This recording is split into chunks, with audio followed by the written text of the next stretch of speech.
So I'm going to try this again.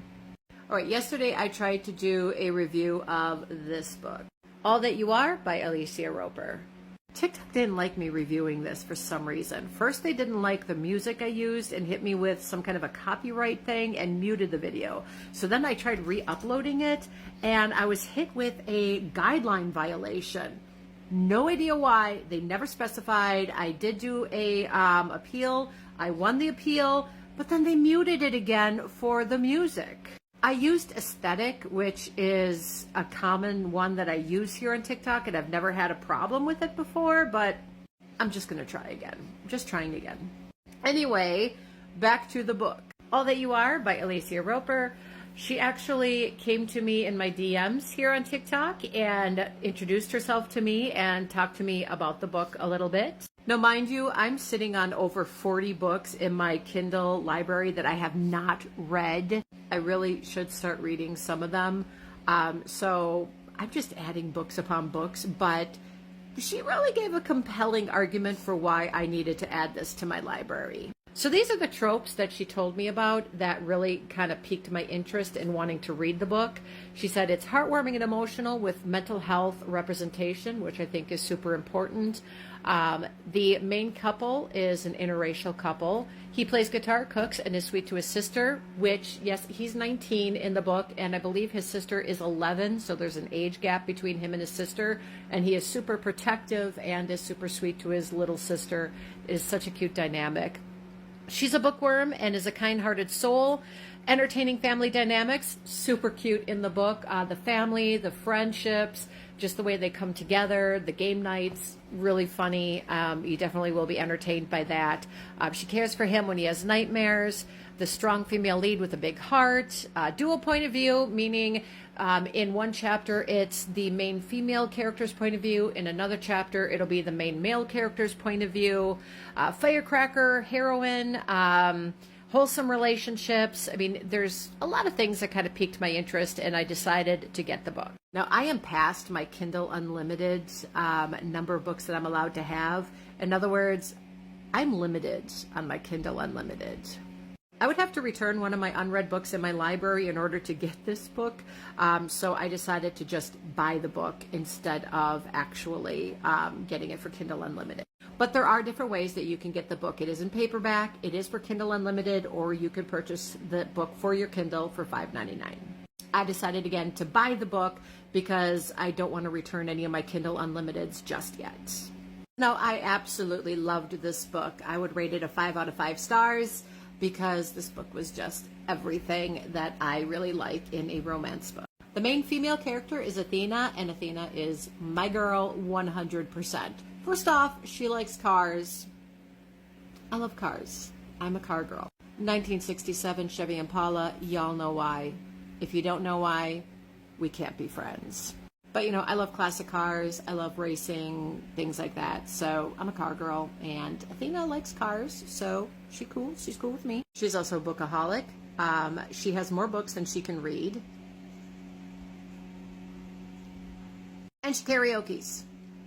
One of my ultimate favorite pastimes.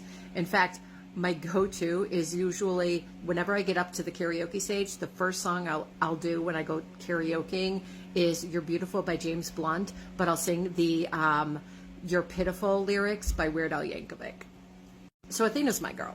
She's 100% my girl. Caden is the main male character, and he is also really cool. He obviously adores Athena from the second he meets her, just head over heels. So this is a he falls first kind of scenario, and they immediately become really good friends. Obviously he wants a little bit more, but their whole circuit of friends is really cool. The circuit of family around them is just really cool. Their game nights are super fun. One thing that Caden and Athena do share is loss, and so that is a big part of this book, and that is one trigger warning that she does add to the book is loss. Now, they both lost their father, and they lost their father in different ways. I'm not going to go into it because I really do feel like you should read the book, because you really don't get a sense of that loss until you read it with their words and you experience it with them. But Caden lost his father through death, and she lost her father through him leaving the family and feeling like she was abandoned by her father. And there's a lot of healing that both have to go through to get to their happily ever after. But she's not done just yet. The author isn't done with us. The author isn't done backhanding us, punching us in the gut, ripping out our hearts, stomping on it, slapping us across the face, and just... She guts us. Emotional damage. Total ruin. We're talking like a backhand of epic proportions. But I'm not going to say anymore. I'm not going to say anymore. Let's just say that it hurts. It hurts. It hurts. It hurts. This one gutted me. It hurts. It hurt. I was shocked. I was shocked when I read that. When I read it, I was shocked. So yeah, there's that.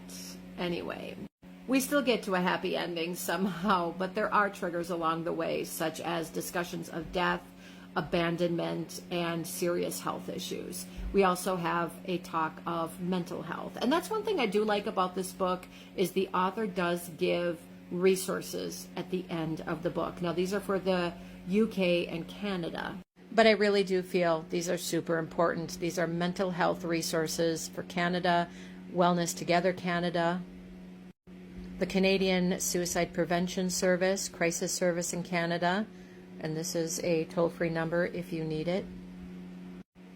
There is also hotlines for mental health resources in the UK as well that she offers. Help is also available here in the United States. No matter what state you live in, no matter where you are, there is always help available. It's just as close as a phone call away.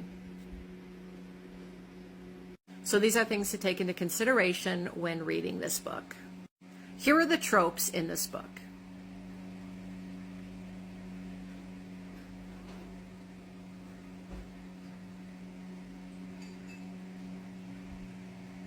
And now when it comes to spice level, if you don't remember my spice ratings, which is 0 to 5, you can go watch the pinned video. It's the only pinned video I have. It explains how I do my ratings and what the ratings mean. So go watch that. But this is the spicy rating and where I place it. Now this book is pretty wholesome. It is basically young love and two young people discovering true love really for the first time. But again, there are really trigger warnings when it comes to certain topics like abandonment, death, and serious illness, as well as dealing with mental health issues. However, there is no sexual content in this book, so this book is an appropriate romance for anyone who's maybe 13 years old and up, in my opinion. And I think it would be especially helpful for anybody who has dealt with the loss of a parent, who has gone through divorce, or who is dealing with a serious health issue. It's also good for those who are dealing with mental health issues or depression to know that they're not alone. Again, what I really love about this book is there's so many dynamics going on. There's a great family dynamic.